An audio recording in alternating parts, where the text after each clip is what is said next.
अपने विचार news channel में आपका हार्दिक स्वागत है, अभिनंदन है।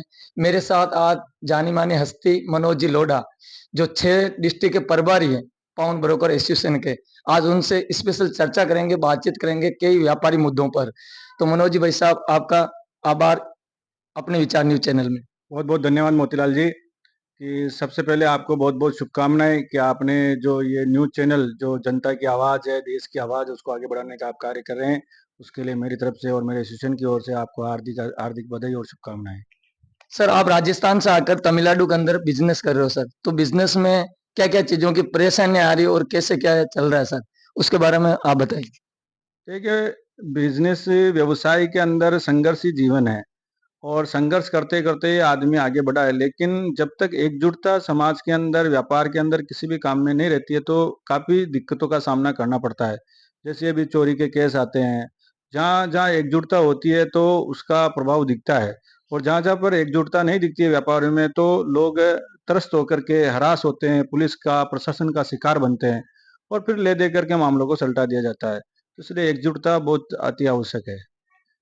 सर, ये चोरियों का जो केस आता है ना, आए दिन मैटर चलते रहते हैं सर।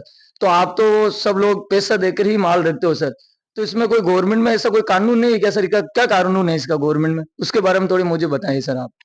गवर्नमेंट का कानून ऐसा है कि गवर्नमेंट की जो धाराएं हैं, गवर्नमेंट की जो प्रणाली है, वो देश के कानून की प्रणाली इतनी जटिल है कि उस एक समस्या को हम समाधान करते हैं तो दूसरी समस्या पैदा हो जाती है। जैसे कि वैसे तो कानून ऐसा है कि शक के आधार पर हमको पुलिस वाले अपने साथ में नहीं ले जा सकते हैं, लेकिन शक के आधार पर, जैसे कि हमारा काम भी एकदम 100% सही नहीं है, हम बिना आधार कार्ड के ही माल रखते हैं, जबकि गवर्नमेंट का रूल्स है कि बिना आधार कार्ड के आप माल नहीं गिरवी रख सकते। और भी कितने ही प्रकार के जो छोटी-मोटी बातें हैं जिनका हम ध्यान नहीं रखते, जैसे दुकानों पे कैमरा लगाना, सीसीटीवी फुटेज होना, उस सीसीटीवी फुटेज 90 दिन की हमारे पास सुरक्षित होना, ये सब चीज़ें हमारे पास में नहीं अवेलेबल रहती है, इसलिए गवर्नमेंट और प्रशासन उसका फ़ायदा उठाती है। जब हम एक सवाल पूछते हैं तो 2 सवाल वो हमारे ऊपर खड़ा करती है, इसलिए वो अपने साथ में ले जाती है, और फिर से शुक्रवार का दिन होता है, तो ले जाकर के शनिवार, रविवार को कोर्ट की छुट्टी होती है और हमको परेशान करती है। हमारा फ़ोन जब्त कर लिया जाता है और उसके बाद में जो मामला होता है, दे लेकर के सलटा दिया जाता है। सर, मारवाड़ी लोग व्यापार के अंदर माल भी खरीदते हैं कस्टमरों से सर? बिल्कुल खरीदते हैं। तो सर, ऐसे जो चोरियों का केस है, अगर गिरवी रखकर अगर माल पैसे लेके जाते हैं कस्टमर, तो उनके बारे में अगर ऐसा कोई चोरी का मैटर केस वगैरह आते हैं तो झूठे मुकदमे आते हैं, सही आते हैं सर, उसके बारे में? अभी ये तो आधी बात तो ऐसे होती है कि जो पुलिस प्रशासन पर रिकवरी करने का दबाव रहता है, तो वो रिकवरी के जब उस चोर को लाती है, और चोर के 50% मामलों में जो जहाँ पर वो बेचता है वो दुकान कभी भी नहीं दिखाता है। क्यों नहीं दिखाता है? कि वो उसका डेली का काम है, प्रतिदिन का काम है, वहां पर जाकर के बेचेगा और फिर वापस पैसे लाएगा, फिर वापस खरीदेगा। तो जो दूसरे जो अबोध बालक है या अबोध व्यवसायी है जिनको नॉलेज नहीं है, उनकी दुकानों को, भोले भाले डालों को, उनको निशाना बना दिया जाता है। और उनकी निशाना बनाने के पीछे कारण कुछ अपनी लापरवाही भी है कि हम सेल नंबर अपने बोर्डों पे लिख देते हैं, और उस सेल नंबर को क्या है कि पुलिस आजकल क्या है कि पहले फोन करवा देती है उस चोर से, और हमारे व्यापारी सेल फोन पे ही सारी पंचायत कर लेते हैं, सारी बातें बता देते हैं कि ना मांग रहे हैं ना विक्की रहे हैं, और वो रिकॉर्डिंग हो जाती है, तो पुलिस वाले उसको भी एक मुद्दा बना लेते हैं कि ये देखो ये प्रूफ है, तू तो बोलता है मैं जानता ही नहीं हूँ, और तेरे पास तो इसके नंबर है, और तू इससे बात की रखी है, तो ये सारे हमारे माइनस पॉइंट हो जाते हैं।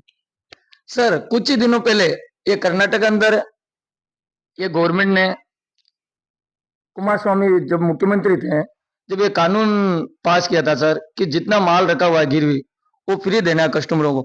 तो ऐसा कानून के बारे में भी प्रवासियों को और व्यापारियों को बहुत डर सता रहा है सर, उसके बारे में क्या कहना चाहते हो सर आप? जो कुमार स्वामी की जेडीएस की गवर्नमेंट ने जो ऋण राहत अधिनियम जो कानून पास किया था, उसके अंदर गिरवी रखा हुआ माल बिल्कुल मुफ्त में देने की बात कही गई थी, और उसने उस कानून को पास भी कर दिया था, लेकिन वो तो ऐसा जोग हुआ कि वो गवर्नमेंट बदल गई। बदलने के बाद में वो कानून निरस्त हो गया, राष्ट्रपति तक भी वो कानून गया। अब प्रवासियों में ये डर है कि हम गवर्नमेंट से लाइसेंस लेकर के व्यापार करते हैं, लेकिन व्यापार करने के बावजूद हम sale tax, income tax, GST सब कुछ पे करने के बाद भी हमारे में एकजुटता नहीं है। ये सबसे मैं आपको प्रथम सेंटेंस से ये कह रहा हूँ कि हमारी एकजुटता नहीं है, हमारा कहीं कोई बोलबाला नहीं है, इससे गवर्नमेंट हमको बिल्कुल परेशान करती है। सर, जैसे आप कई सालों से व्यापार कर रहे हैं, जैसे पुराने आदमी है ना, जो पुराने व्यापारी, वो नए युवाओं को सपोर्ट करते हैं, सपोर्ट करने में रोकते हैं, क्या कहे सर, व्यापार बढ़ाने में रोकते हैं, क्या है सर परेशानी? देखिए, मैं तो सपोर्ट करता हूँ, मेरी तो ये भावना है कि हर देश का युवा, हर व्यापारी आगे बढ़े और आगे जाकर के अपना नाम, अपने देश का, अपने गाँव का, अपने क्षेत्र का नाम रोशन करे। लेकिन कुछ हद तक ये देखा गया है, जो पुराने पीढ़ी दर लोग, जो पूंजीपति लोग हैं, वो कभी भी युवा वर्ग की आवाज़ को आगे नहीं आने देना चाहते हैं। उसके पीछे उनकी क्या मानसिकता है, मुझे स्वयं को पता नहीं, लेकिन मैं स्वयं इसका मुझे अनुभव है कि जब इस एसोसिएशन की हमने स्थापना की थी, तब मैं दिल्ली तक भी गया था इस ऋण राहत अधिनियम के कानून को निरस्त करवाने के लिए। और उसके बाद में जब प्रथम सभा हमने यहाँ पर वेदिसन कोइल में रखने की बात चली, तब भी मेरे ऊपर बहुत दबाव बनाया गया कि इस बैठक को आप पोस्टपोन करिए। और द्वितीय वार्षिक बैठक जब हमने मायावर में स्थापित की, जब उसका आयोजन किया, तब भी मेरे ऊपर मैं प्रदेश अध्यक्ष जी तक फ़ोन कॉल करवाए और मुख्य अतिथि को भी फ़ोन कॉल किए कि आप इस बैठक को निरस्त करिए, कि क्षेत्र का माहौल खराब है। अब उनकी क्या मानसिकता है उसके पीछे, ये वो लोग ही जानते हैं। सर, राजस्थान से आकर मारवाड़ी भी ऐसे व्यापारी भी जैसे नए बंदे आते हैं, नौकरी करते हैं, सर्विस करते हैं, उनके बाद ऐसे कई घटनाएं कर देते हैं। 4-5 साल में ऐसी बहुत घटना देखने को मिली, उनके बारे में क्या कहना चाहते हो सर? देखिए, कोई भी घटना कोई भी समाज का व्यक्ति करे, तो वो पीड़ादायक है, असंतोषजनक है। ऐसी घटनाओं से सबका नाम खराब होता है। एक व्यक्ति एक समाज में गलत काम करता है, तो पूरे समाज वर्ग को उसका खामियाजा उठाना पड़ता है। ऐसी घटनाओं पर समाज के प्रमुख लोगों को पूर्ण रूप से जो गलत है, उसका गलत का साथ नहीं देना चाहिए। सर, इधर मारवाड़ियों को और व्यापारियों को रहने में क्या दिक्कत परेशानियों का कुछ सामना करना पड़ता है सर? देखिए, सामना ऐसी बात है कि हम लोग दिखावा बहुत करते हैं और वैसे तो देखिए तमिलनाडु जैसा क्षेत्र मुझे कहीं नहीं लगता पूरे हिंदुस्तान में कहीं होगा। यहाँ के लोग भले भी हैं, हम सबको ही एक ही 5 ही उँगलियाँ बराबर नहीं होती है, यहाँ के लोग अच्छे भी हैं। लेकिन कुछ लोग हमारी खामियाज़ों का फ़ायदा हमें उठाना पड़ता है कि हम लापरवाही अपने व्यवसाय में करते हैं और सबको एक ही तराजू में तौलते हैं, तो उससे क्या होता है कि सभी व्यापारियों को ये दिन दुःख के दिन देखने पड़ते हैं। सर, मैं थोड़ा राजनीतिक के साइड में जाऊंगा सर। तो आप कौन सी पार्टी को फॉलो करते हो सर? देखिए, मैं आरएसएस का से जुड़ा हुआ हूँ और भारतीय जनता पार्टी से मैं सदैव जुड़ा हूँ और आज भी उसमें कार्य कर रहा हूँ। प्रवासी प्रकोष्ठ में भी मुझे दायित्व दिया गया है और मैं भारतीय जनता पार्टी से बिलॉन्ग करता हूँ।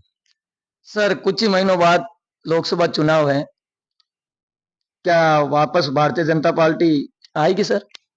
देखिए, अभी देश का जो परिस्थिति है उसमें तो कोई नहीं रोक सकता, मोदी जी पुनः प्रधानमंत्री बनेंगे देश के।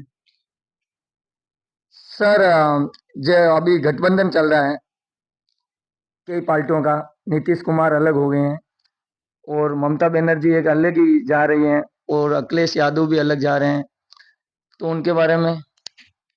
देखिए राजनीति एक ऐसी चीज़ है जहाँ पर अपनी सोच खत्म हो जाती है, वहाँ से राजनीति चलती है। जहाँ हम सोचना भी बंद कर देते हैं, वहाँ राजनीति चलती है। अभी आपने देखा होगा बिहार में, नीतीश कुमार जी को बीजेपी ने लिया।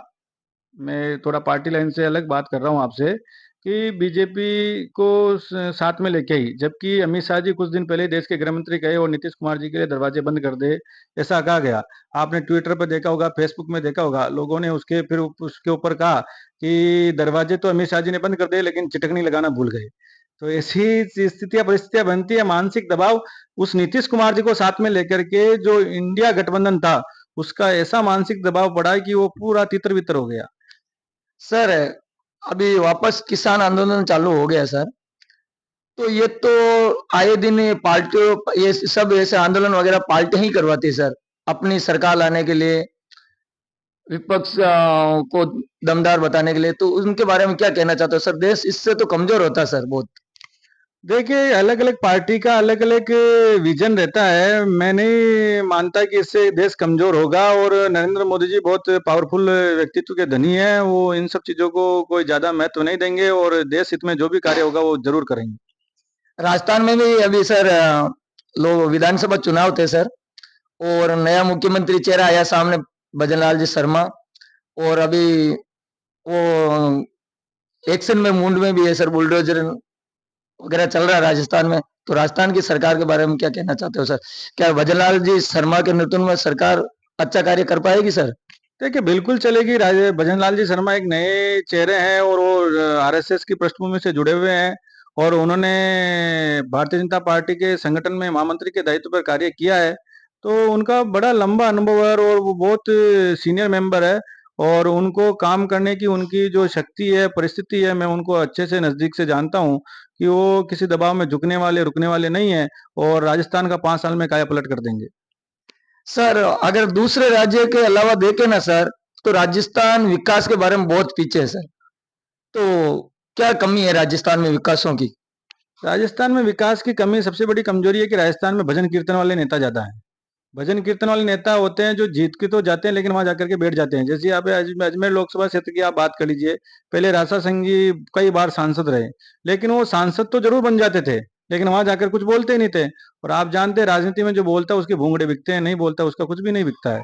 तो जब बोलना जरूरी है, जो उठाएंगे मुद्दों को उठाएंगे तभी तो ये कार्य होगा, और नहीं उठाएंगे तो क्या होगा। आप ये बात देख लीजिए, हम सफर एक्सप्रेस जिसको हम हमारे अजमेर से चलती है और विजयनगर के ठहराव के लिए हमने कई महत्वपूर्ण जगहों पर देश के प्रधानमंत्री नरेंद्र मोदी तक तो लिखा है। लेकिन जब हमारे अजमेर के लोकसभा सांसद भागीरथ चौधरी से भी मेरी मुलाकात हुई, लेकिन जब तक वो सीरियस मैटर को नहीं लेंगे तब तक ये उनके लिए कोई बड़ी बात नहीं है।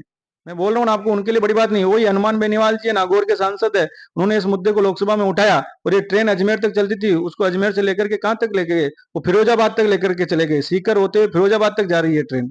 तो देखिए परिस्थिति है, जो बोलेगा उसके भूंगड़े बिकेंगे, नहीं बोलेगा उसका कुछ नहीं बिकेगा। सर अब की बार राजस्थान के अंदर 25 सीट, 25 में से कितनी भारतीय जनता पार्टी जीत सकती है सर? इधर रविंदर सिंह भाटी और प्रियंका चौधरी, उनको भारतीय जनता पार्टी के साथ लेना चाहिए या नहीं लेना चाहिए सर? देखिए ये तो पार्टी का अंदरूनी मामला है, इस पे तो मैं क्या बोल सकता हूँ। जी सर, तो भी विचार आपके। नहीं, और ये भारतीय जनता पार्टी जो वो जिस दोनों जिस साथ चीज की में। मुझे नॉलेज नहीं है उस चीज पे बोलना उचित नहीं है, लेकिन ये जरूर कह सकता हूँ 25 सीट राजस्थान में है। और मेरे हिसाब से भारतीय जनता पार्टी बहुत अच्छे मार्जिन के साथ इस बार राजस्थान में पुनः एक बार 25 में से ज्यादा सीटें जीतेगी। अगर दोनों ना आए तो नुकसान हो सकता है सर? नहीं, ऐसा कुछ नुकसान नहीं होगा। सर धन्यवाद, मेरे साथ जुड़े हुए मनोज जी लोढ़ा। अपने विचार न्यूज चैनल में आप सभी का हार्दिक स्वागत है, अभिनंदन। शुक्रिया।